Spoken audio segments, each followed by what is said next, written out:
मैं ज़्यादा पुरानी बात नहीं करूँगा, मैं मिड 80s तक इवन 90s तक बात करूँगा कि चाइना की चीज़ें क्वालिटी वाइज पुअर थी, इंडिया की चीज़ें और पाकिस्तान की चीज़ें उनसे बेहतर थी। अच्छा। मिसाल के तौर पे अगर आप जानना चाहते हैं तो सबसे छोटी चीज़ जो ये आम तौर पे आरी का ब्लेड छोटा सा एक आप देखते हैं, जी बिल्कुल, ठीक है जी, वी बेल्ट आप देखते हैं, हाँ। ये कोई चाइना का लेने को तैयार नहीं होता था। इंडिया का लेते थे। इंडिया मेरी अपनी ज़ाती जो राय है ना भाईजान, मुझे तो यही लगता है कि जो कश्मीरी है ना वो भी बेचारे काफ़ी हद तक समझ चुके हैं ठीक है कि उनकी ज़िंदगी अब इंडिया वालों के साथ ही गुजरनी है। पाकिस्तान से उनको कोई उम्मीद नज़र नहीं आ रही। 1947 में जो लोग यहाँ पे आए, आपकी ब्यूरोक्रेसी ने वहाँ के नवाब थे जो यहाँ पे क्लेम लेकर आए, आज वो और उनकी औलादें मोटरसाइकिल रिक्शा चला रहे हैं, मजदूरियाँ कर रहे हैं। ये आपके ब्यूरोक्रेटिक निज़ाम का नतीजा है। यानी इंडिया में उस एरिया में वो नवाब थे। वो नवाब थे, उनकी हज़ारों लाखों एकड़ ज़मीन और उनके यूनिट्स जब यहाँ लेकर आए, आज तक इस ब्यूरोक्रेसी ने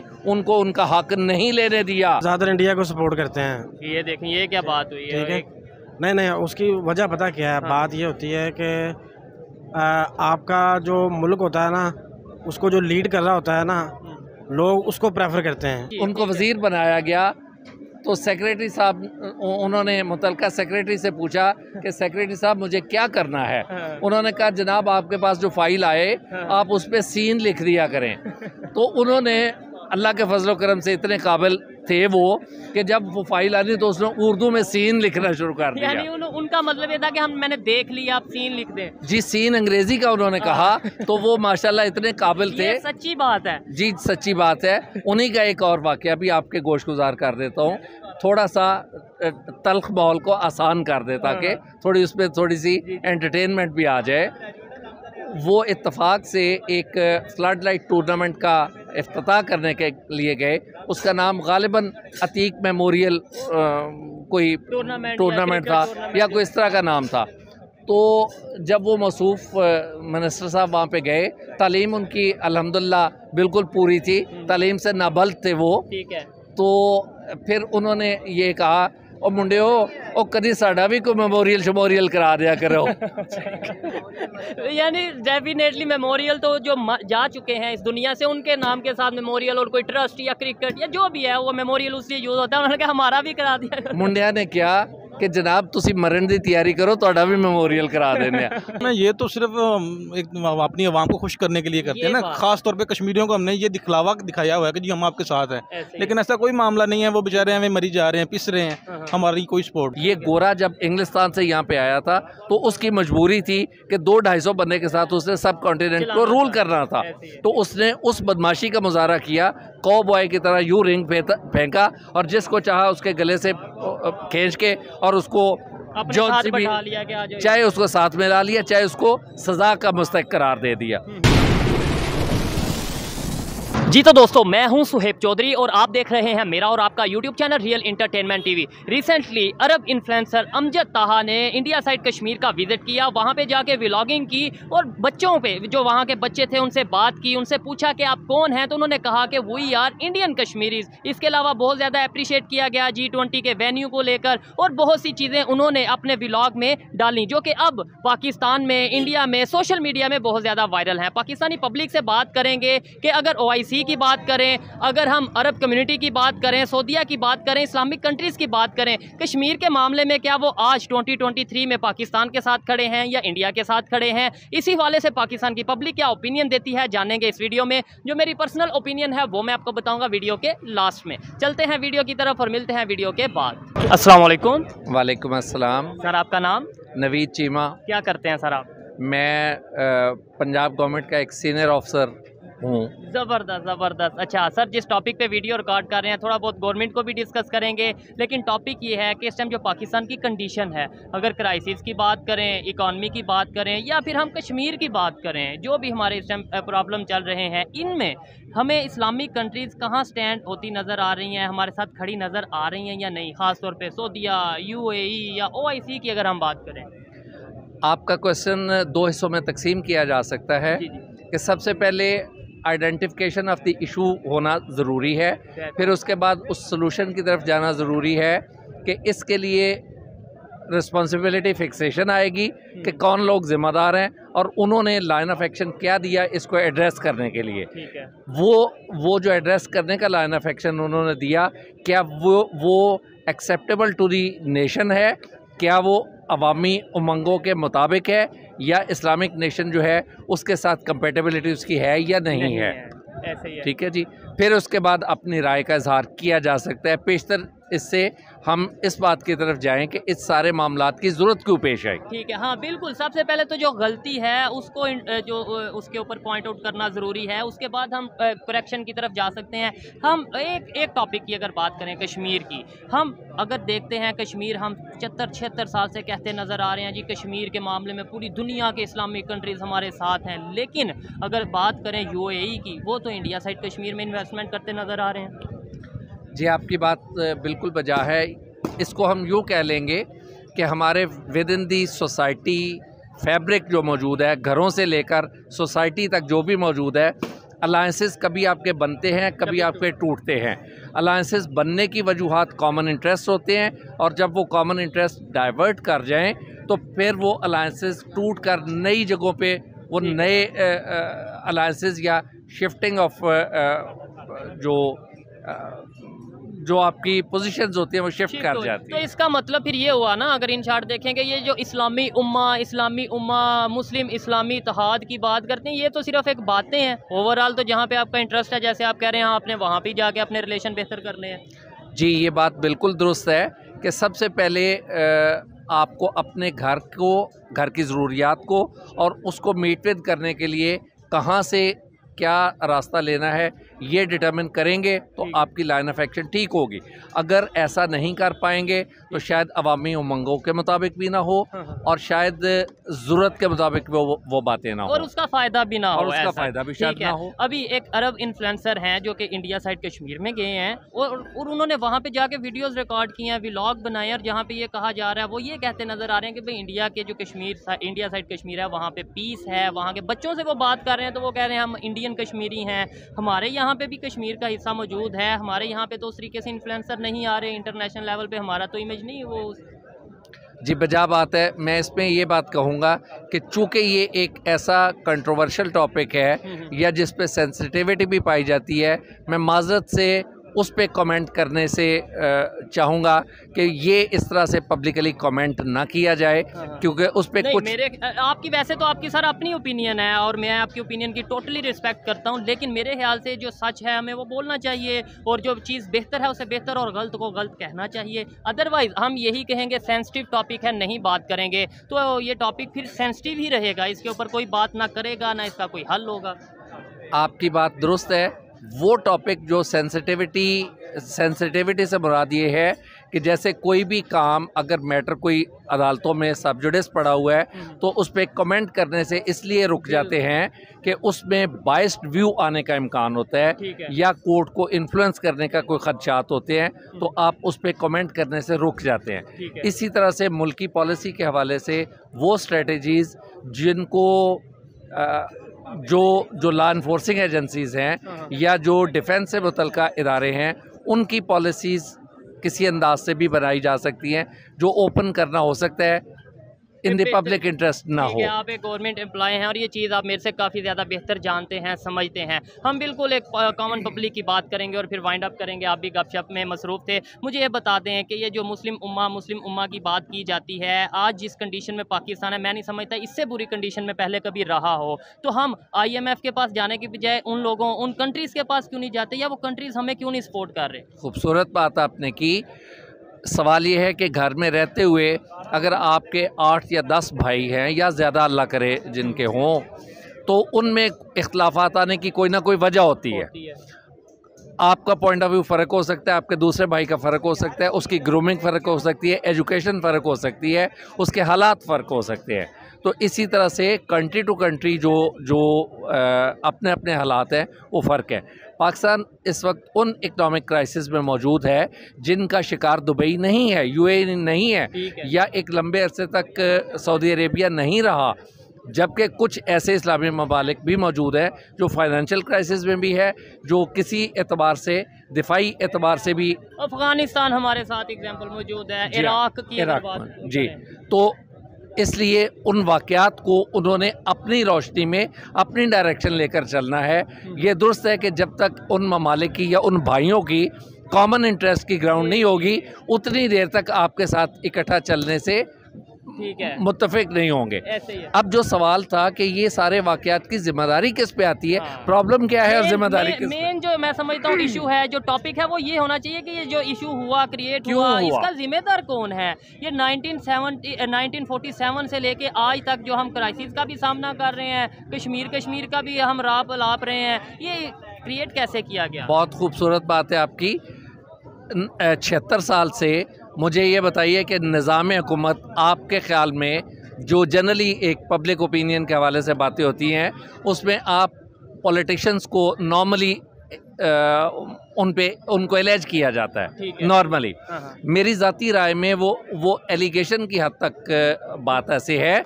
असल कसूरवार वो नहीं है, असल कसूरवार मेरे जैसे महकमों में बैठे हुए जो लोग हैं, असल कसूरवार वो हैं जिन्होंने 76 साल में वो पॉलिसीज़ नहीं बनाई जो अवामी मुफाद में थी, जिससे लोगों को इंसाफ मिलना था, जिससे लोगों के ग्रीवेंसेस को एड्रेस किया जाना था, बल्कि उनके जो इश्यूज़ क्रिएट हुए उन पे मेरे जैसे की गई सिर्फ उन पे सियासत ही नहीं की गई, बल्कि उठने वाले इश्यूज़ को जो कोई एजिटेट करता हुआ सामने आया उसको क्रश किया गया। नतीजतन लोग क्रश होके ख़त्म हो चुके हैं, वो अपने इश्यूज़ को भी सामने लाने में इंटरेस्टेड नहीं रहे। उनका इदारों पे एतमाद ख़त्म हो गया, उनका किसी हद तक अदलिया पे एतमाद बहाल करने की ज़रूरत मौजूद है।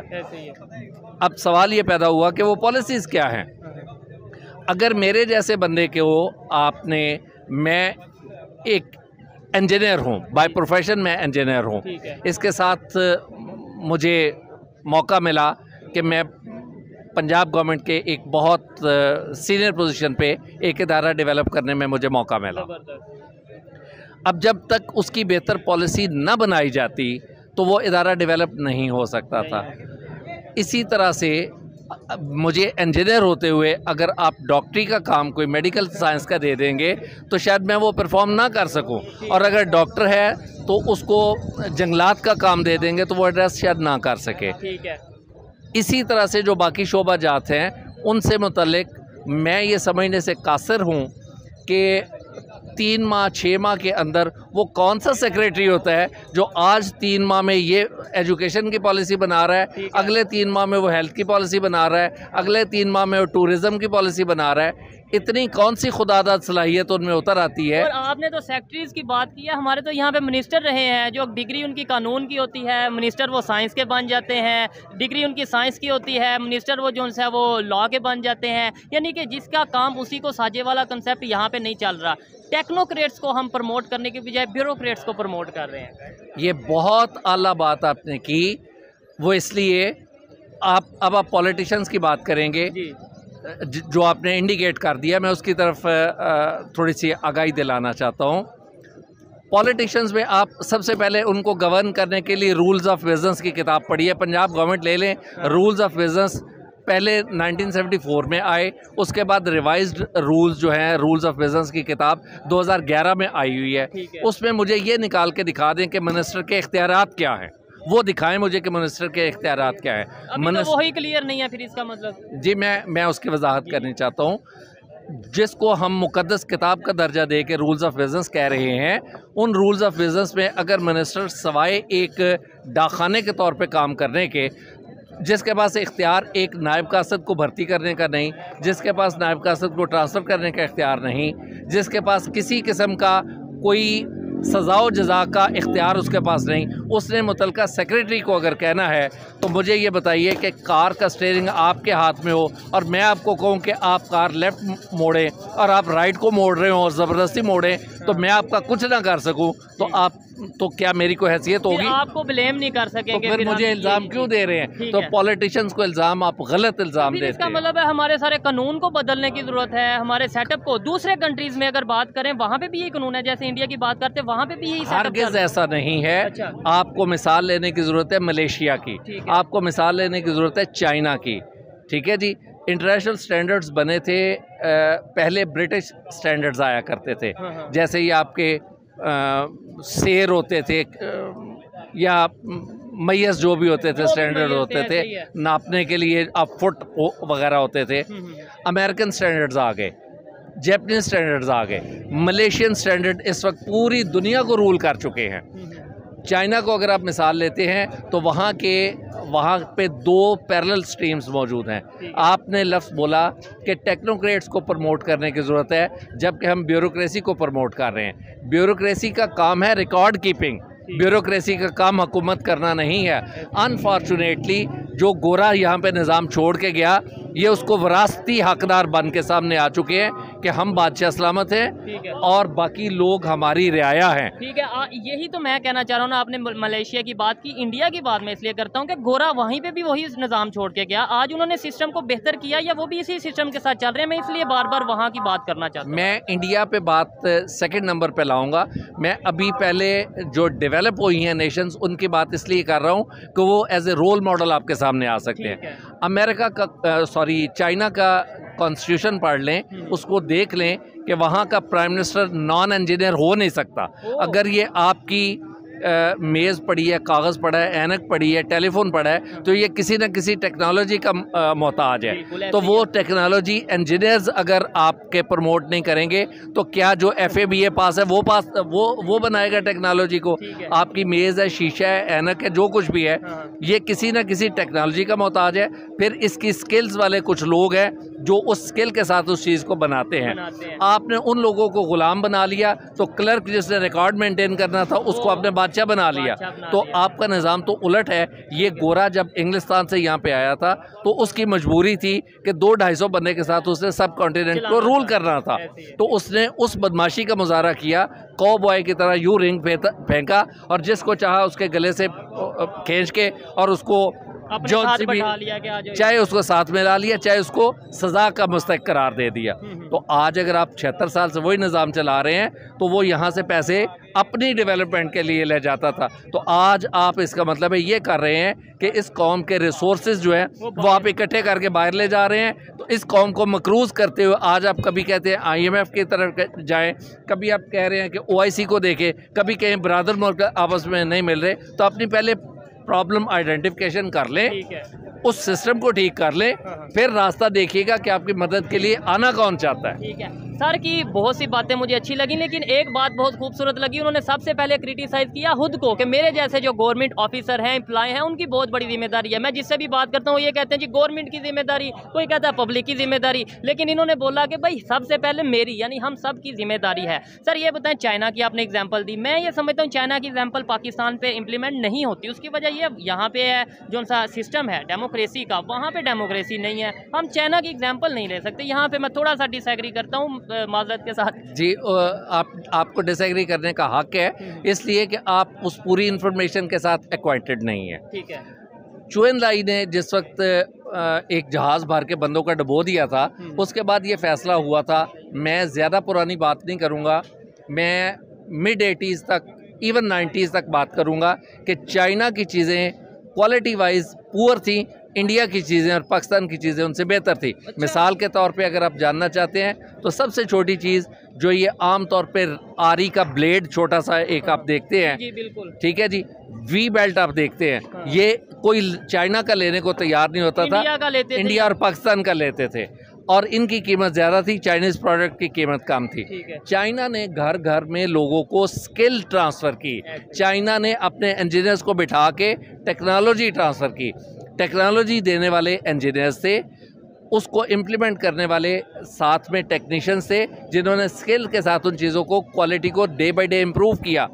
10, 20, 30 सालों में वो यहाँ तक आ गए कि आज वो दुनिया को रूल करने चले गए हैं। आप सिस्टम ऑफ डेमोक्रेसी या system of presidential form of government को डिस्कस इसलिए ना करें कि क्या आपको मुल्क की तरक्की रिक्वायर्ड है या आपने डेमोक्रेसी नहीं डेमोक्रेसी आपको चाहिए। आपको डेमो पंजाबी में बीट जिसे कहते हैं, पूंड कहते हैं, पूंड कहते हैं, ठीक है। तो आपको पूंड चाहिए या आपको वाकई कोई निज़ाम चाहिए जो कौम की हालत बदल सके।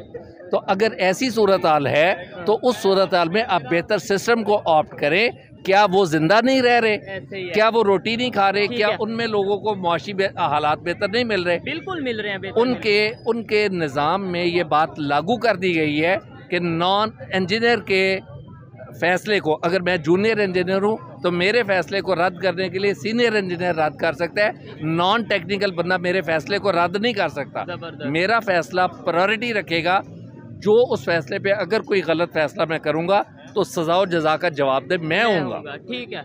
बाकी अगर कोई नॉन टेक्निकल बंदा है, यानी पॉलिटिशियन इसके ऊपर अपना फैसला नहीं दे सकेंगे कि ये जो बैठा हुआ है इसने ये।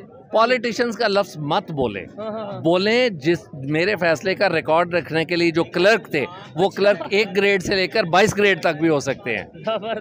तो वो जो रिकॉर्ड रखने वाले क्लर्क हैं, अगर वो मेरे फैसले को अनडू कर दें, मुझे बताएं, मैं डॉक्टर होते हुए कहूँ कि ये आपको सिरिंजेस चाहिए, ये आपको फलानी चाहिए, इन्फेक्शन के लिए ख़त्म करने के लिए फलानी दवाई चाहिए, आप या कोई और जो डॉक्टर नहीं है वो मेरे फैसले को अनडू करके लिख दे, ये नहीं मंगवाई जा सकती, तो क्या इन मरीजों को वो चीज़ें मिल सकती हैं?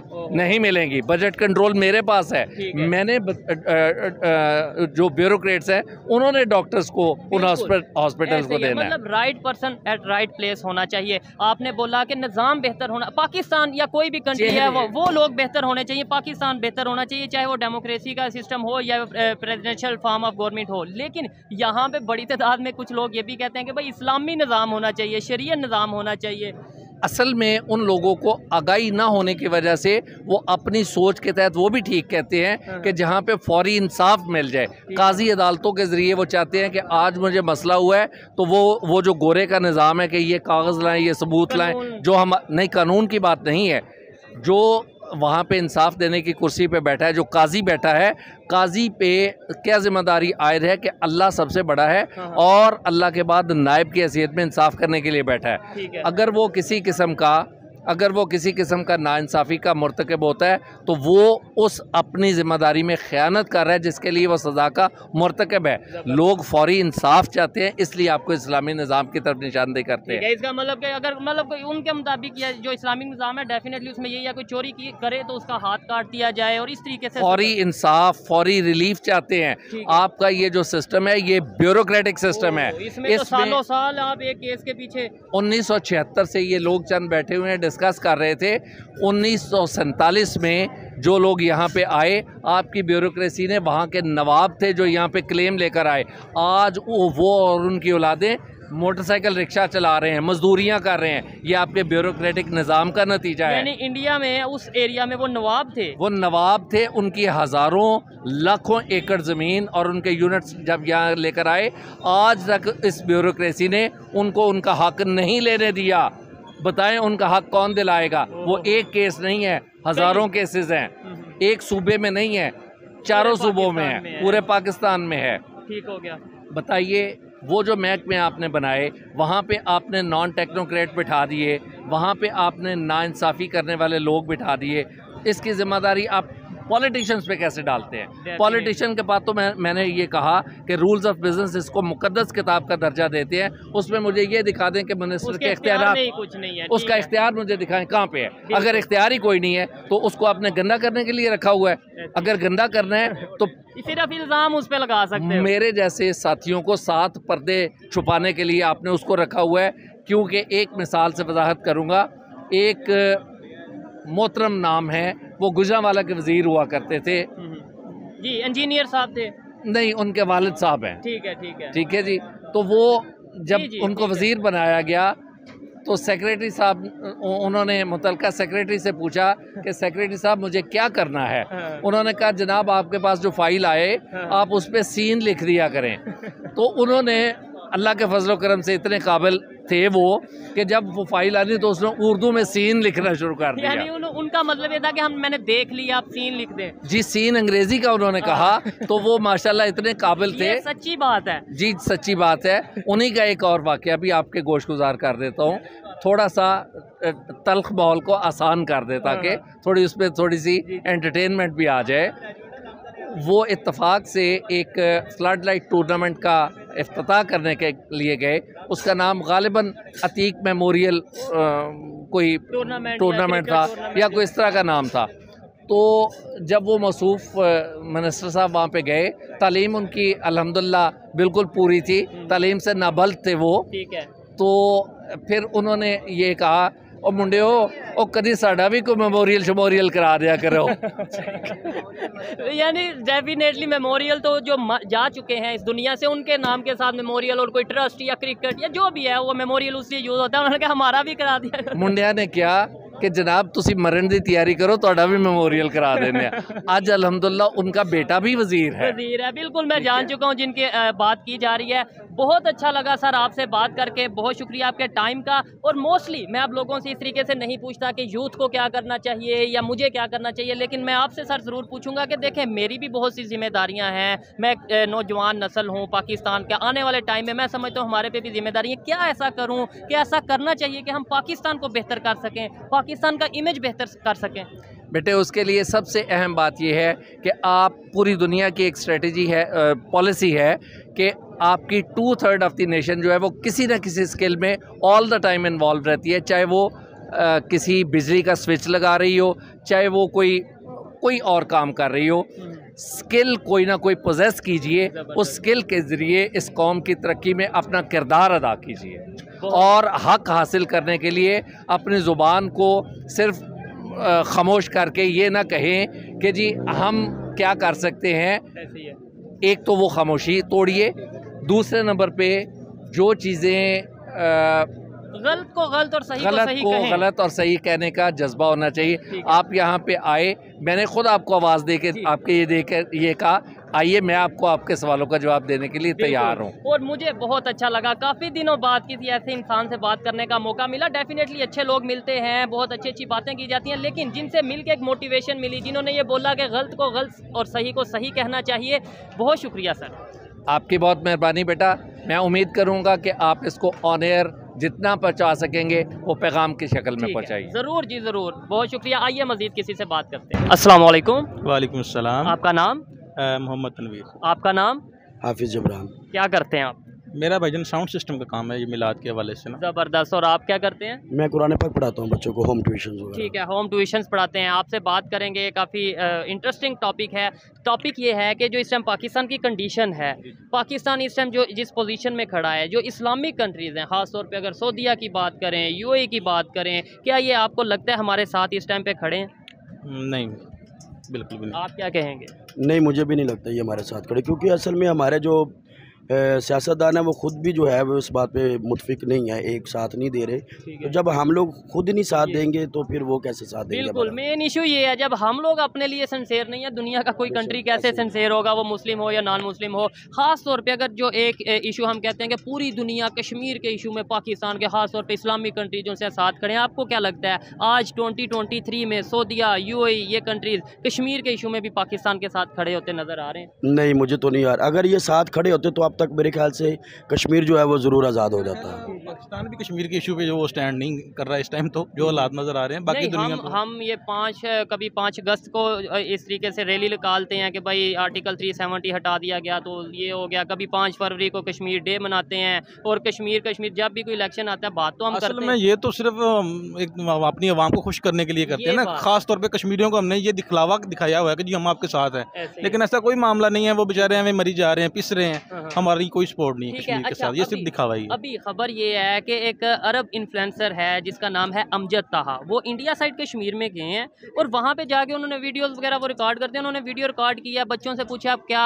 कहाँ से बिलोंग करते हैं, कौन हैं, तो उन्होंने ये बताया कि हम इंडियन कश्मीरी हैं, हम इंडिया से बिलोंग करते हैं, और बड़े प्राउड वे में उन्होंने बताया है। क्या समझते हैं इंडिया वहाँ पे उस तरीके से डेवलपमेंट कर रहा है जिसकी वजह से अब बच्चों के जो है वो इस तरीके से माइंड में ये आ चुका है कि भाई हम इंडियन हैं, और डेवलपमेंट को देख के वो अप्रिशिएट किया जा रहा है? मेरी अपनी ज़ाती जो राय है ना भाईजान, मुझे तो यही लगता है कि जो कश्मीरी है ना वो भी बेचारे काफ़ी हद तक समझ चुके हैं, ठीक है, कि उनकी ज़िंदगी अब इंडिया वालों के साथ ही गुजरनी है। पाकिस्तान से उनको कोई उम्मीद नज़र नहीं आ रही, सिर्फ उनको ये बस हमारे जो आप रेलिंग वगैरह बता रहे हैं यही चीज़ें नज़र आ रही है। साल में 1-2 दिन हम वो करते हैं, वो मखसूस दिन रखे हुए हैं ना हमने, ठीक है, जैसे वो त्यौहार एक मना लिया, बस वो मना लिया जी, बस बात खत्म हो गई। ठीक है। अच्छा, और फिर बड़ा जो मेरे माइंड में क्वेश्चन आता है कि अगर हम कश्मीर करते भी हैं तो पाकिस्तान में भी कश्मीर का हिस्सा है, उसके लिए तो हम बात करते नहीं, उसमें डेवलपमेंट के लिए नहीं बात करते, हमें हमेशा वो दूसरे साइड का बात वही आ गई ना भाईजान कि कोई सब अपना मफाद सोच रहे हैं, कोई किसी का नहीं सोच रहा। ठीक है, यहाँ पाकिस्तान की आवाम का कोई नहीं सोच रहा, कश्मीर का तो बड़ी दूर की बात है। ठीक है। आने वाले टाइम में अगर 5 साल बाद की बात करें, 10 साल बाद की बात करें, आपको क्या लगता है वहाँ पे जिस तरीके से डेवलपमेंट की जा रही है, टूरिज्म को जिस तरीके से वहाँ इंडिया साइड कश्मीर में प्रमोट किया जा रहा है, आने वाले टाइम में वो लोग हमारे यहाँ के लोगों की आज़ादी की बात करते नज़र आएंगे क्या? क्या इस तरह? अल्लाह करे जी, उम्मीद तो अल्लाह से अच्छी रखनी चाहिए और उम्मीद तो की जा सकती है। अल्लाह करे कुछ बेहतरी आ जाए, बाज़ाहिर नज़र कुछ नहीं आ रहा। ठीक है। और अगर वो लोग डेवलपमेंट कर रहे हैं तो हमें वो चीज़ माननी चाहिए या बिल्कुल कह देना चाहिए डेवलपमेंट नहीं हो रही, जुल्म हो रहा है? कर रहे हैं तो जुल्म तो भाईजान, वो तो जुल्म के खिलाफ हर बंदे को खड़ा होना चाहिए। हम स्टैंड है जुल्म के खिलाफ। हाँ, नहीं, लेकिन अगर वो अगर जहाँ पे हो रहा है, अगर हमारे तक बस ऐसे खबर आ जाए तो हमें उसकी भी तस्दीक तो करनी चाहिए। हाँ, बिल्कुल करनी चाहिए। वो डेवलपमेंट, बिल्कुल, अगर वो डेवलपमेंट कर रहे हैं तो वो तो एक अच्छा कदम है। अगर ठीक वो है। कर रहे हैं तो। अच्छा, यहाँ वहाँ पे इन्फ्लुएंसर आते हैं, वहाँ पे टूरिस्ट आते हैं और वो जाकर पूरी दुनिया में बताते हैं कि भाई हम तो इंडिया साइड कश्मीर में गए, वहाँ पीस था, डेवलपमेंट थी। हमारे यहाँ पे इस तरीके से क्यों नहीं टूरिस्ट आ रहे? हमारे यहाँ पे इस तरीके से क्यों नहीं इंटरनेशनल लेवल से टूरिस्ट आते और जाके बताते हैं कि भाई हम तो पाकिस्तान साइड कश्मीर में गए हैं, बहुत अच्छा है, इन्वायरमेंट बहुत आज़ादी है, ये है। मैं कश्मीर गया, मैंने जो पर्सनली फेस किया कि वहाँ पे जाके मुझे पता चला मुकामी लोगों से, यहाँ पे तो इंटरनेशनल टूरिस्ट आ ही नहीं सकते, परमिशन ही नहीं है। इन्फ्लुएंसर, हाँ, इन्फ्लुएंसर की बात करें तो इन प्लान तनवीर भाई ज़रा बताएं। मैंने जी। असल मैंने भी ज़रा गौर नहीं किया। नहीं, मेरा सवाल ये था कि पाकिस्तान साइड कश्मीर में इंटरनेशनल इन्फ्लुएंसर क्यों नहीं आते? यहाँ पे भी आएँ, यहाँ के भी व्लॉग, यहाँ पे आके व्लॉग करें, बनाएं और जाके दुनिया में बताएं। अगर वाकई यहाँ पे पीस है, ये चीज़ें हैं तो बताएं।